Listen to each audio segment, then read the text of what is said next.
Good morning, everyone. My friends and I are going to tell you a story entitled Jack and his Golden Snuffbox. First of all, we're going to introduce ourselves. My name is Shavana Pisaviantita, number 33. My name is Kemal Donara Dinugra, absent 10. My name is Megawidya Putri, number 18. My name is Nabila Hainisa, number 21. My name is Rizkia Azara, number 36.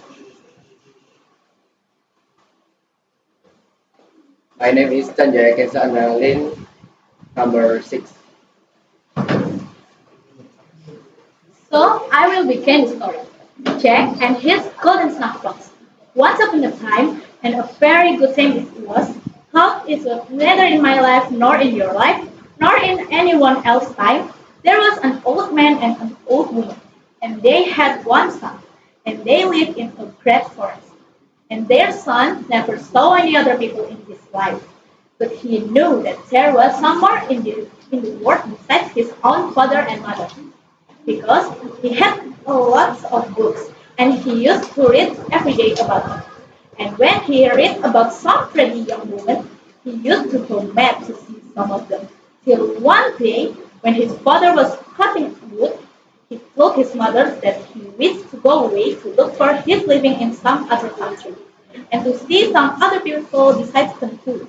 And he said, I see nothing at all here but great trees around me. And if I stay here, maybe I shall go mad before I see anything. The young man's father was out all this time. When they saw what was going on between him and his poor old mother, the old woman begins to say to her son before leaving, well, my poor boy, if you want to go, it's better for you to go, and God be with you. The old woman thought for the best and she said that, but stop a bit before you go. Which would you like best for me to make you? A little cake and bless you, or a big cake and curse you? Dear, said he, make me a big cake. Maybe I shall be hungry on the way. The old woman made the big cake, and she went on top of the house, and she cursed him as far as he could see him. He presently meets with his father, and the old man says to him, where are you going, my poor boy? When the son told the father the same tale as he told his mother. Well, says his father, I'm sorry to see you going away, but if you've made your mind to go, it's better for you to go. The poor lad had not gone far. His father called him back.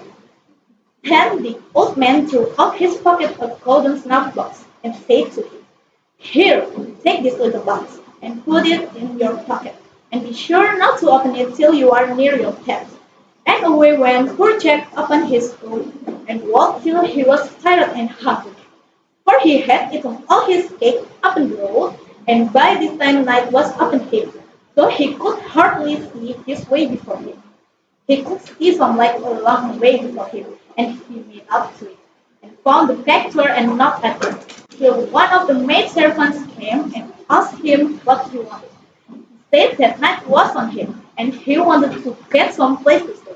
The maid servant took him to the fire, and gave him plenty to eat, good meat and bread and beer. And as he was eating his food by the fire, there came the young lady to look at him, and she loved him well, and he loved her. And the young lady ran to tell her father, and said there was a pretty young man in the package. And immediately the gentleman came to him and questioned him, and asked what work he could do. Jack said, the silly fellow, that he could do anything. He meant that he could do any foolish bit of work that would be wanted about the house. Well, said the gentleman to him, if you can't do anything, at 8 o'clock in the morning, I must have a great lake and some of the largest men of war vessels sailing before my mansion. And one of the largest vessels must fire a royal salute, and the last round must break the leg of the bed where my young daughter is sleeping. And if you don't do that, you will have to forfeit you. All right, said Jack, and away he went to his bed, and said he prayed quietly, and slept till it was near 8 o'clock, and he had hardly at any time to think what he was to do, till all of a sudden he remembered about the little golden box that his father gave him, and he said himself, "Well, well, I never was so near my death as I am now." And then he fell in his pocket and threw the little box out, and when he opened it,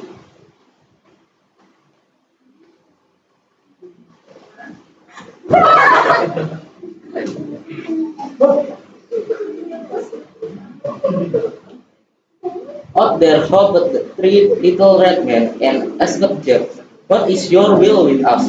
"Well," said Jack, "I want a great lake and some of the largest men of war vessels in the world before this mentioned, and one of larger vessels to fire a royal salute, and the last round to break one of the legs of the bed where this young lady is sleeping." "All right," said the little man, "go to sleep." Jack had hardly time to bring the words out of his mouth to tell the little man what to do. But when it struck 8 o'clock, when bang bang went off the large man of war whistle, and it made Jack jump out the bed to look through the window. And I can assure you it was a wonderful sight to him to see, after being so long with his father and mother living abroad. By this time, Jack dressed himself and said his prayers and came down laughing. For he was proud, he was because the thing was done so well. The gentleman comes to him and say to him, "Well, my young man, I must say that you are very clever in that. Come and have some breakfast." And the gentleman tells him, "Now there are two more things you have to do, and then you shall have my daughter in rest." Jack gets his breakfast and has a good squint at the young lady and also she at him. The other thing that the gentleman told him to do was to go at the great tree to mess around by 8 o'clock in the morning. And to make my long story short, it was done. And it pleased the gentleman well a gentleman said to him, "The other thing you have to do," and it was the last thing, "you must get me a great castle standing on 12 golden pillars, and there must come recruitment of soldiers of through the drill, and at o'clock the commanding officer must say, 'Soldier up!'" "All right," said the Jack. When the third and last morning came, the third grade it was finished, and he had the young daughter its marriage. But oh dear, there is worse to come yet.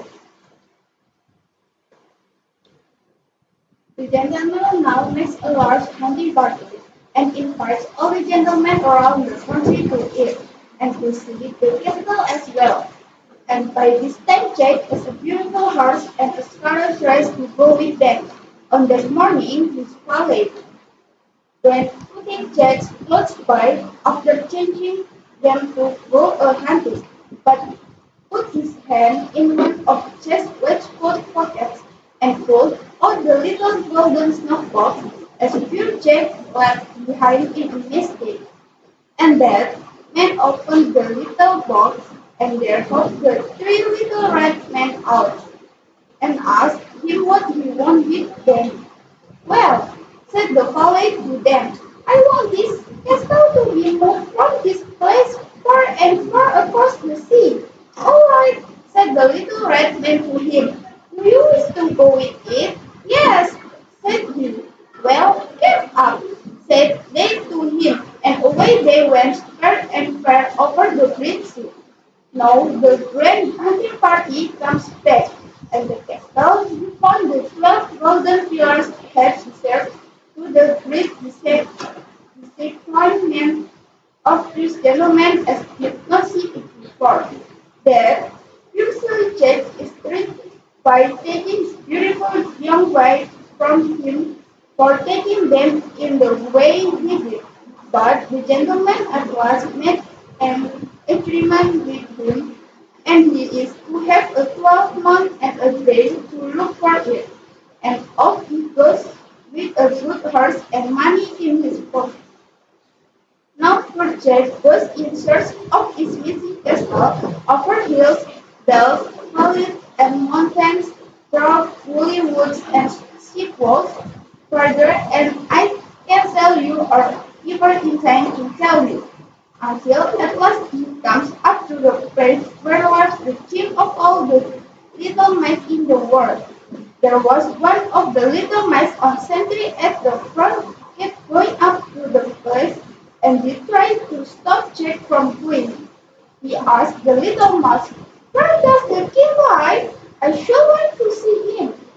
This one sent another with him to show him the place, and when the king saw him, he called him in. And the king questioned him and asked him where he was going that way.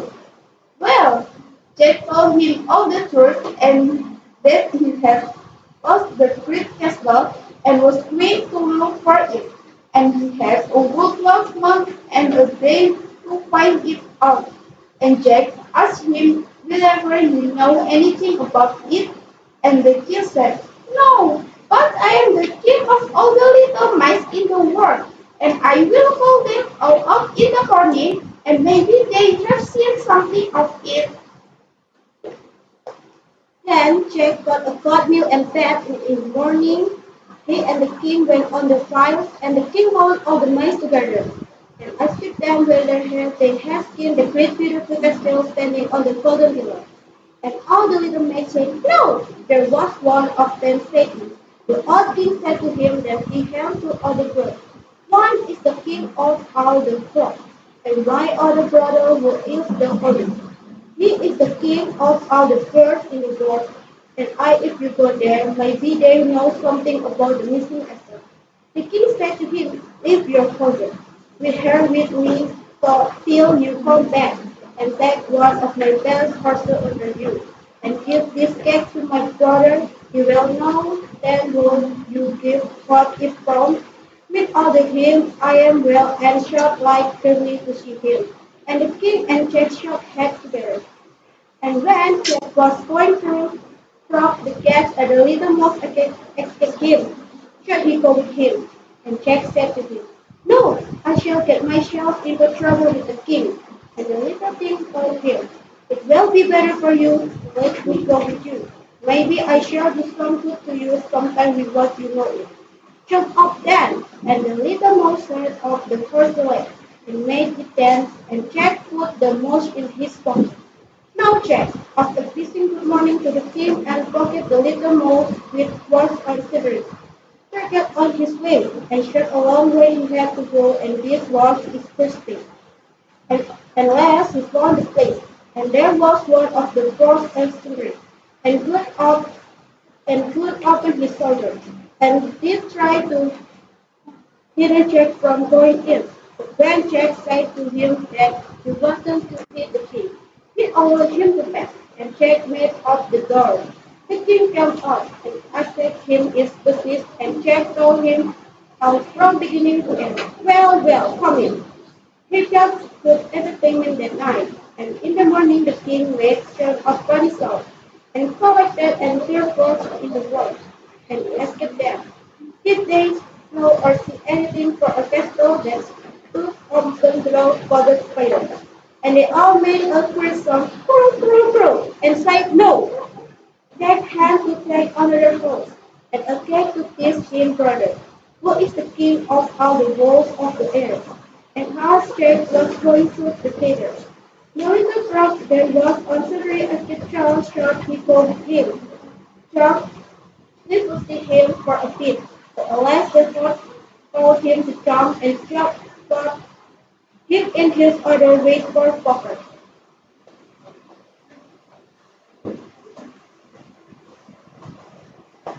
Him in his other waistcoat pocket, and away he went again on his great journey.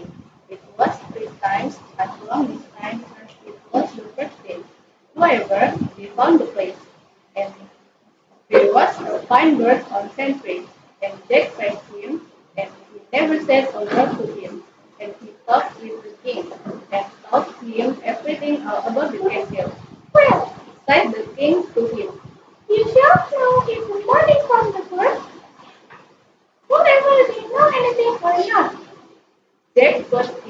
his horse in the stable and then went to bed after having something to eat. And when he got up in the morning and he went on the stone first, and three the kings made some funny noise, and it comes out the fowls that were in our world. And the king asked them, "Did they see to find Shakespeare?" And all the birds answered, "No." "Well," said the king, "where is the first bird?" They had to wait for a long time the eagle to make his appreciation. When at least the come all in appreciation. After sending two little birds high up the sky to whistle on him to make all the publicity talk, the king asked the great bird, "Did we see the great castle?" And the bird said, "Yes, I come from the where is snow is." "Well," said the king to him, "this young gentleman has lost it and you must go with him back to it. But stop till you get a bit of something to eat first." They took a tip and sent the best part of it to feed the eagle on his journey over the sea, and had to carry Jack on his back. Now, when they come in sight of the castle, they did not know what to do to get the little golden box. Well, the little mouse said to them, "Let me down, and I will get to the little box for you." So the little mouse stole in the castle and got hold of the box. And when he was coming down the stairs, it fell down, and he was very near being caught. He came running off with him, holding his breath. "Have you got him?" Jack said to him. He said, "Yes," and they went back again and left the castle behind. As they were out of the Jack, mouse, frog, and eagle facing off the great sea, they fell to quarreling about which it was the little dog. Fell down and slipped into the water. It was by them looking at it and handing it from one hand to the other. They dropped the little box to the bottom of the sea. "Well, well," sighed the frog.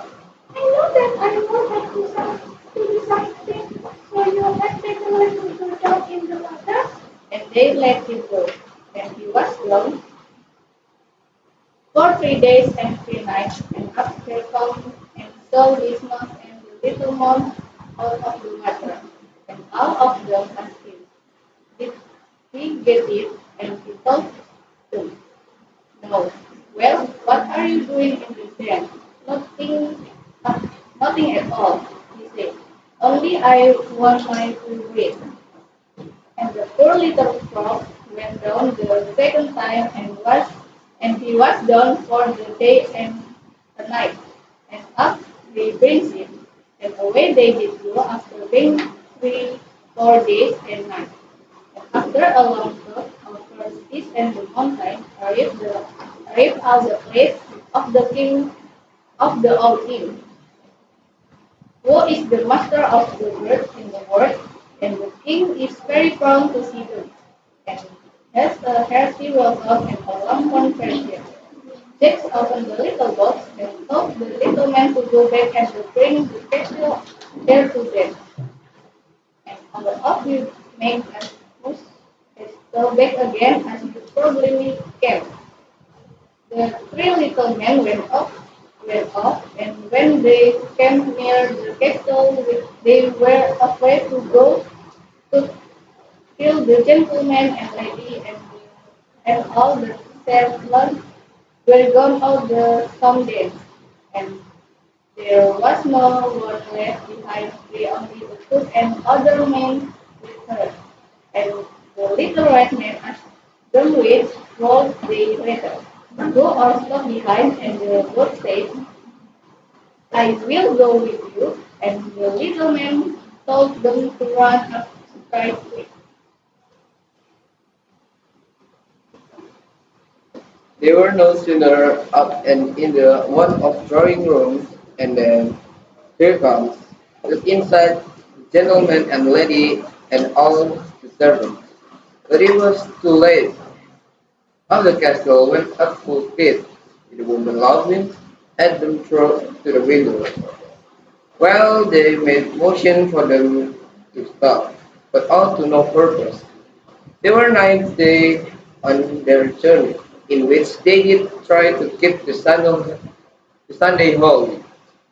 When one of the little men turned to be prince, the other to clerk, and third preside at the organ. And the women were the singer, for they had a grand chapel in the castle already, very remarkable. There was a discord making motion, and one of the little men ran up one of organ pipe to see where the bad sound came from. When he found out, it only happened to be that the two women were laughing in the little red man stretching his little leg full length on the fast pipe.